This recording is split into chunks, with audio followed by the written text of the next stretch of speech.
In 1933, a piece of paper turned a private habit into a public problem. Gold, the thing people reached for when they didn't trust anything else, was suddenly treated like a threat. Not because it was dangerous in your hand, but because it was powerful outside the system. And when power drifts outside the system, governments don't usually negotiate with it. They redefine it. Most Americans remember the Great Depression as breadlines and bank failures. They don't remember it as a fight over who gets to decide what money is. Yet that's what it became. Because when banks collapse, the question isn't only who lost. The question is who still has something real. And in 1933, the government decided that the people who still had something real had to let go. Executive Order 6102 is often described like a technical footnote. A crisis-era move. An obscure legal action from an anxious administration. But that framing is convenient. It makes it sound like a one-off, like an extreme measure for extreme times. The more unsettling version is simpler. It was a stress test. A demonstration of what happens when citizens hold an asset the state can't fully control. Now swap out the metal for math. Swap out the safe deposit box for a cold wallet. Does the logic change, or does it just get quieter? In early 1933, the country wasn't just broke. It was stuck. Prices were falling, debts were getting heavier in real terms, and every day that money became more valuable by doing nothing, people had a reason to hoard it. Deflation isn't just a number. It's a behavior. It tells you to wait. It tells you to sit on whatever holds value and let the world get cheaper around you. Gold, at the time, was the anchor. The dollar wasn't just backed by it as a slogan. It was tied to it in a way that boxed policy in. If the government wanted more money in circulation, it ran into the hard edge of reserves. If it wanted to stop the panic, it needed confidence. And confidence, in that era, had a color and a weight. But confidence was leaking. Banks were closing. People were pulling deposits. Not to spend them, but to convert them. Currency into metal. Paper into coins. A promise into something that didn't need another promise underneath it. From the government's point of view, that wasn't merely fear. It was sabotage. Because the system they were trying to stabilize relied on one thing above all, that the public would keep playing the game. Keep deposits in banks. Keep dollars as dollars. Keep believing that the state's version of value was the version everyone had to use. The problem was, the public had an exit door. Gold was the exit door. So the administration faced a choice that still echoes in every monetary crisis. You can repair trust, or you can remove alternatives. Repairing trust takes time and humility. Removing alternatives takes signatures and enforcement. The public story was about national recovery. About ending hoarding. About bringing gold back into circulation. The private logic was more direct. If people can flee the currency can't be managed. If the currency can't be managed, the government can't steer the economy. And if the government can't steer, it loses legitimacy in the only way that matters during panic, the ability to act. This is where the moral language starts to blur. Because the order didn't say, "We're afraid of you." It said, "You're hurting everyone." It didn't describe confiscation as confiscation. It described private possession as a public risk. That framing is not unique to 1933. It's a pattern. When the state needs resources or control, it rarely says, "We want it." It says, "We need it, and if you don't comply, you're selfish." The point isn't whether the claim is true. The point is how quickly the claim becomes the justification. Executive Order 6102 didn't come out of nowhere. It came after a sequence of escalating emergency actions. Bank holidays. Controls. A sense that normal rules had failed and new rules had to be invented fast. People hear emergency and assume temporary. But emergency is also a legal mood. It expands what's possible. It changes what feels acceptable. And once a government learns what it can do in an emergency, it doesn't forget. The order required Americans to deliver most of their gold to the Federal Reserve, in exchange for dollars, at a fixed price. The enforcement wasn't abstract. There were penalties. There were deadlines. There was the implicit fact that, in a crisis, the government doesn't need to catch everyone. It needs to catch enough people that everyone else feels watched. Imagine what that felt like in a living room in 1933. You've watched your bank wobble. You've seen neighbors lose savings overnight. You've heard about runs and closures. You might have pulled out a few coins or a few bars because you didn't trust paper anymore. And now the same authority that couldn't protect your deposit is telling you to hand over the thing you protected yourself with. That's not just policy. That's psychology. Some complied because they believed the message. Some complied because they didn't want trouble. Some complied because they assumed resistance was pointless. And some didn't comply at all, because they made a different calculation. Not about economics, but about sovereignty.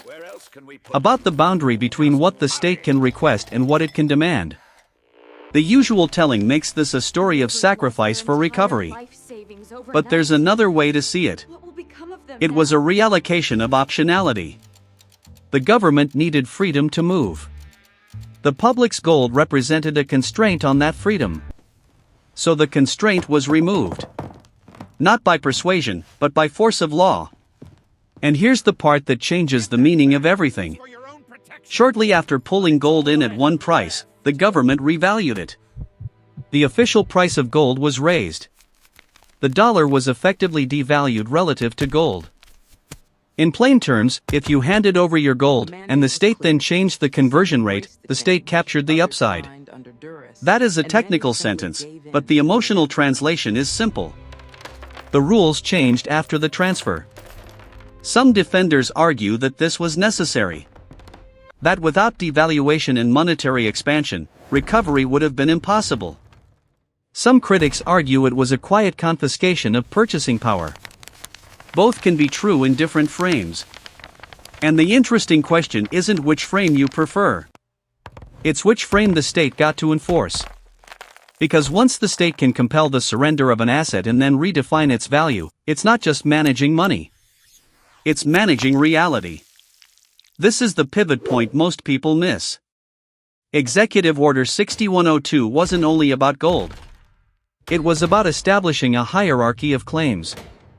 In that hierarchy, the government's need to manage the macroeconomy outranked the individual's desire to hold an unmediated store of value. That hierarchy didn't disappear when the Depression ended. It sank into the structure. For decades afterward, gold ownership by Americans was restricted. People adapted. They forgot.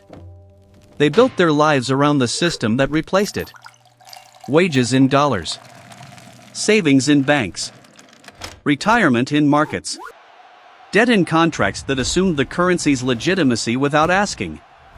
And legitimacy is easiest to maintain when alternatives are far away. Which is why the parallel to crypto isn't a cheap analogy. It's uncomfortable for a reason. Crypto, at its core, is an attempt to create value transfer and value storage that doesn't require permission. Some people use it as speculation, some as ideology, some as survival. But regardless of motive, the function is similar to gold's function in 1933, an exit.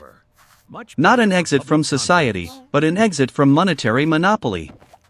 Every state tolerates exits differently depending on stress. In good times, exits look like hobbies. In bad times, exits look like leaks. And leaks are treated as threats. Here's where the pressure becomes real. A government can regulate crypto through exchanges, taxes, reporting rules, and banking access. It can make it annoying, expensive, risky. It can criminalize certain uses without banning ownership. It can create enough friction that the exit door exists in theory but feels unusable in practice. But if a crisis hits hard enough, the temptation is always the same: stop the exit itself. The 1933 playbook wasn't just take the asset. It was change the definition of what counts as acceptable holding. It was turn private protection into public disobedience. It was attach moral language to compliance. And it was use emergency authority to move faster than courts, faster than debate, faster than the public can organize. The easy rebuttal is that crypto is different. Gold is physical. Crypto is digital. You can't raid a mind. You can't seize a password the way you seize a coin. That's partially true. But the state doesn't need to seize everything to win. It needs to control the bridges, the on-ramps and off-ramps, the places where crypto meets rent, groceries, payroll, and taxes. And it has another lever that didn't exist in 1933, surveillance at scale. In 1933, enforcement depended on informants, audits, visible movement of metal, and the limits of manpower. Today, enforcement can be automated. Financial monitoring can detect patterns. Regulations can require reporting. Exchanges can be compelled. Banks can be pressured. The system can become a net where the holes are only available to those willing to live outside the system entirely. That raises a question most Americans don't like asking. In a modern emergency, how much outside will be tolerated? There's also the softer form of seizure, the kind that doesn't need agents at your door. Inflation can function as a siphon. Capital controls can function as a wall. Transaction reporting can function as intimidation. Regulation can function as selective permission. You don't need to outlaw gold to make gold irrelevant. You just need to make it hard to use, hard to store, and hard to convert. You don't need to ban crypto to make it compliant. You just need to make the cost of non-compliance higher than the benefits of escape. Executive Order 6102 is remembered as a bold move by a government trying to save an economy. But it can also be read as a moment when the government taught itself what it could demand from citizens in exchange for stability. It learned that in the right atmosphere, with the right story, Americans will surrender a private asset if convinced it's a civic duty. The interesting part is not that it happened. The interesting part is how quickly the extraordinary became administratively normal. Because once you accept that the state can intervene directly in what you hold, you also accept something deeper. That ownership is conditional. That property rights have an asterisk. That in the moments that matter most, the government's mandate to manage outcomes can override your mandate to protect yourself. That doesn't automatically mean the state is evil or that the policy was wrong. That's the trap people fall into, the binary of hero and villain. The better way to see it is as incentive. The state's incentive is to preserve the system. Your incentive is to preserve your life inside it. Those incentives overlap until they don't. In 1933, they didn't. So when people talk about precedent, this is what they mean. Not a law copied word for word, but a principle proven in practice. The principle that, under enough pressure, the definition of legal money can be narrowed.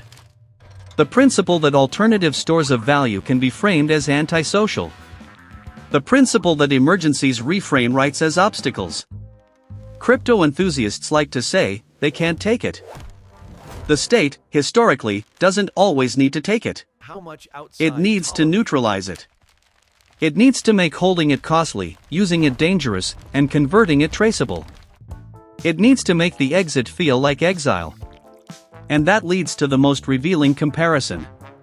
Gold was simple. It sat still. It didn't earn interest. It didn't move at the speed of light. It was inert resistance. Crypto is active. It moves. It routes around obstacles. It creates a new kind of financial geography. That makes it harder to control, but it also makes it easier to target at the points where it touches ordinary life. Which one is more threatening to a state under stress? The asset that sits in a box, or the asset that can move across borders in minutes? If you're a government trying to prevent capital flight, the answer is obvious. And yet, the more you clamp down, the more you advertise your fear. In 1933, the clampdown told the public something the public already sensed, that the system was fragile enough to require coercion. People can forget policy details. They don't forget the feeling that their options are being narrowed. That feeling is the true legacy of 6102. Not just the seizure, not just the revaluation, but the lesson. That in a crisis, the state will prioritize systemic survival over individual autonomy. And it will do so with language designed to make you feel like compliance is your idea. Today, the conversation around crypto often sounds technical. Securities definitions, exchange licensing, tax forms, stablecoin reserves. It can feel like a niche fight between regulators and nerds. But the underlying question is old. Who gets to define money? Who gets to decide which exits are allowed? And what happens when enough people try to leave at once? If another shock hits, and trust drains again, and citizens reach for an asset that feels outside the system, the government will face the same choice. Restore trust, or restrict exits. The tools will be different. The legal forms will be different. The public messaging will be updated for the age of algorithms and misinformation. But the instinct will be familiar. Executive Order 6102 sits there like a closed file in an archive. It looks like history. It feels distant. It sounds like something that could only happen in the chaos of the Depression. Yet it's also a reminder that what we call normal is often just the aftermath of earlier emergencies. And that's the final question that doesn't go away.